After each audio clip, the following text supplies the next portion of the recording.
আসসালামু আলাইকুম ভিউয়ার্স, সবাই কেমন আছেন?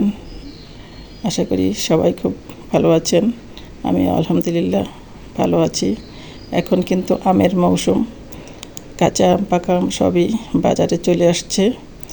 আর এই সময় আমের আচার, আমের আমসত্ত্ব, আমের বিভিন্ন রকমের মজাদার খাবার তৈরি করা যায়। আর সেই জন্যই আমিও কিছু আম নিয়েছিলাম।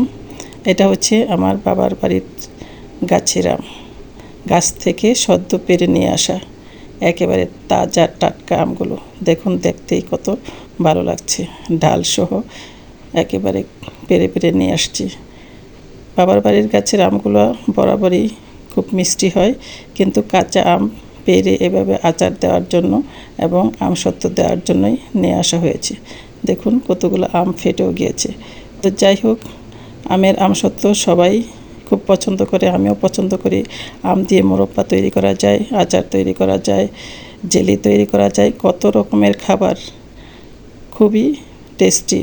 বড়রা যেরকম পছন্দ করে, ছোটরাও তেমনি।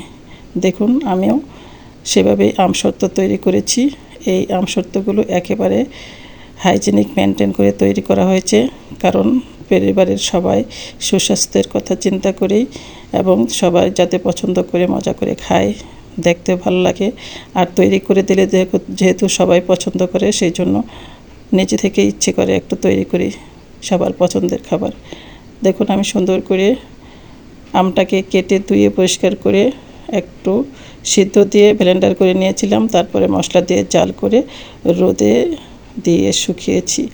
এখন দেখুন কি সুন্দরভাবে স্মুথলি আমার সেই স্টিলের ডিশটা থেকে উঠে যাচ্ছে।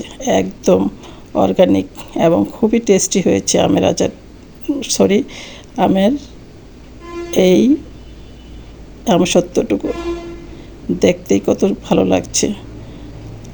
আর আমসত্ত্ব এখনও যারা দেননি বা দেবেন চিন্তা করছেন, তাদেরকে অনুরোধ করব খুব শীঘ্রই এই আমসত্ত্বটা দিয়ে ফেলবেন, কারণ আমসত্ত্বটা অনেক দিন ঘরে রাখা যায় এবং আম সিজন শেষ হয়ে গেলেও খাওয়া যায়। ছোট বড় সবাই খুব পছন্দ করে। আমার বাসায় তো সবাই খুব পছন্দ করে, সেই জন্যই তৈরি করা। আবার অনেক সময় আমি আমার আত্মীয়স্বজনদেরকেও দিয়ে থাকি। দেখুন কত সুন্দর, দেখতেই মনটা জুড়িয়ে যায়, তাই না? তো বন্ধুরা, যারা আমার ভিডিওটি দেখছেন, অবশ্যই লাইক, কমেন্ট, শেয়ার করবেন। আমার চ্যানেলটি সাবস্ক্রাইব করে দিবেন। আমসত্ত্বগুলো তৈরি করার জন্য এখনই কিন্তু পারফেক্ট সময়, কারণ এই সময়টাতে প্রচুর রোদ থাকে, রোদে শুকানো কোনো ঝামেলা নাই। আর অনেক দিন যেহেতু সংগ্রহ করতে হয়, তাই কড়া রোদেই এই আমের সত্ত্বগুলো শুকিয়ে নিতে হয়। অনেক দিন ঘরে রাখা যায়, খুব ভালো একটি মজাদার খাবার। তো ধন্যবাদ।